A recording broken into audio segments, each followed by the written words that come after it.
कोल्हापुरात कोण मारणार बाजी? कोल्हापूरचा गड काँग्रेस राखणार की मग मतमोजणीनंतर काही वेगळं समोर येणार?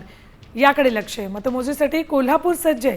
थेट जाऊयात, आमचे प्रतिनिधी रणजित माजगावकर कोल्हापूरहून आपल्या सोबत आहेत. रणजित, सगळ्यांचं लक्ष लागलेलं आहे की काय नेमकं कोल्हापुरात घडतंय. सतेज पाटील म्हणाले त्याप्रमाणे कोल्हापूरकर म्हणतील तसं घडणार का?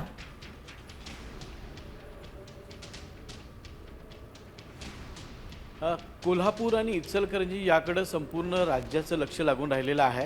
कारण यामध्ये प्रामुख्याने हाय व्होल्टेज ड्रामा, त्यानंतर राजकीय व्यक्तींची जी प्रतिष्ठा पणाला लागलेली आहे, यावरून ही निवडणूक गाजलेली आहे. आज निकाल आहे.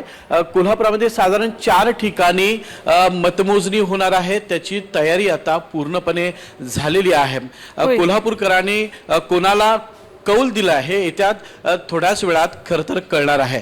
पण आपण जर पाहिलं तर कोल्हापूरच्या मतदानाचा जो टक्का आहे तो 66% मतदान कोल्हापूरकरांनी दिलेला आहे. पण मागील 5 वर्षांपूर्वी जी निवडणूक झाली होती त्यावेळी 68% मतदान कोल्हापूर महानगरपालिकेसाठी झालं होतं. यंदा इचलकरंजीची पहिलीच निवडणूक आहे, मात्र 70% मतदान, अतिशय भरभरून मतदान केलेलं आहे.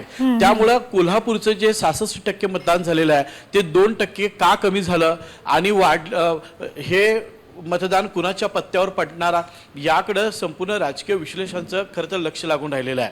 आता महायुती आणि महाविकास आघाडी संदर्भात बोलायचं झालं तर धनंजय महाडिक, हसन मुश्रीफ, चंद्रकांतदादा पाटील यासारखे दिग्गज नेते महायुतीच्या वतीने महापालिकेच्या रणांगणात उतरले होते.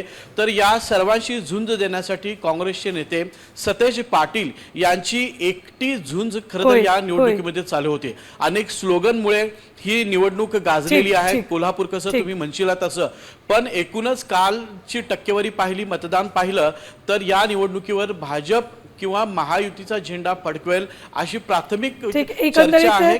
एकंदरीत रणजित, सध्या आता मतमोजणीकडे सगळ्यांचं लक्ष लागलेलं आहे. काही तासात निकाल सुद्धा समोर येतील. धन्यवाद संपूर्ण माहितीसाठी.